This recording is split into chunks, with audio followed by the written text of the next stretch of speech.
Good morning.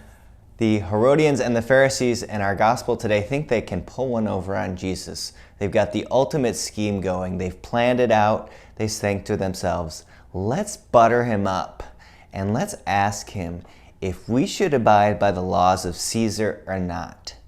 And if he says we should, then that means that he's a Roman sympathizer and that he's really not on the side of the Jewish people. So we see them giving all this flowery language. Oh, we know how great you are. We know how just you are. Since you're so just and knowledgeable, here's a question for you. Here's a riddle for you. Should we pay the tax to Caesar or not? And Jesus at the beginning plays into their hand. He says, yes, we should pay to Caesar what belongs to Caesar. We can imagine them after he says this going, yes, or giving looks to each other, or maybe they were even audible, yes, gasps, or affirmations about what he said because they thought they had him. But then he flips the script on them and says, but also pay to God what's due to God. What he's doing is bringing out their hypocrisy, revealing their sin. And hypocrisy comes from a word in Latin and Greek that is very similar, that has to do with acting and pretending to be someone you're not, or pretending to be virtuous but not really being so on the inside. Like that coin, they are more two-sided than the coin itself.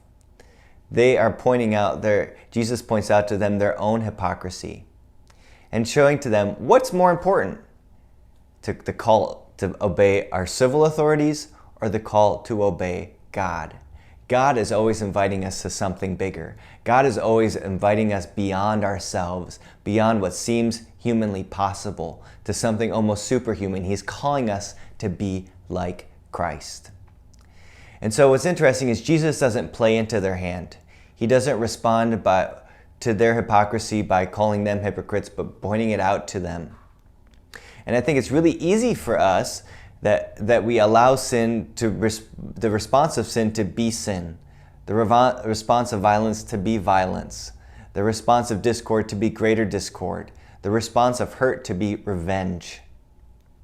And I think it's interesting that this time that we're experiencing in our news around us and the tragic death of George Floyd has invited us and opened our eyes to the real problems in our country of racism. But it's also opened up how violence begets violence, how sin begets sin. And yes, we should protest in the face of injustice. But what does burning buildings and businesses solve? Christ instead invites us to a higher calling, a deeper calling. And so it seems like those cries that we've heard during this time of pandemic of alone together or united at home have all fallen by the wayside. But how can we live up to that higher calling that Jesus invites us to? That call to a deeper unity, that call to a deeper love. And it starts by looking at ourselves and those areas of hypocrisy within us, where those areas in which we are two-sided, in which we pretend to be someone we're not. And how can we grow in our love of God today and our love of Christ, that He may integrate us so that the person we are on the outside is the same person as we are on the inside, so that we're not two-faced, so that we're not hypocritical today, but show a greater reflection of Christ who is one and shows us how to be human today.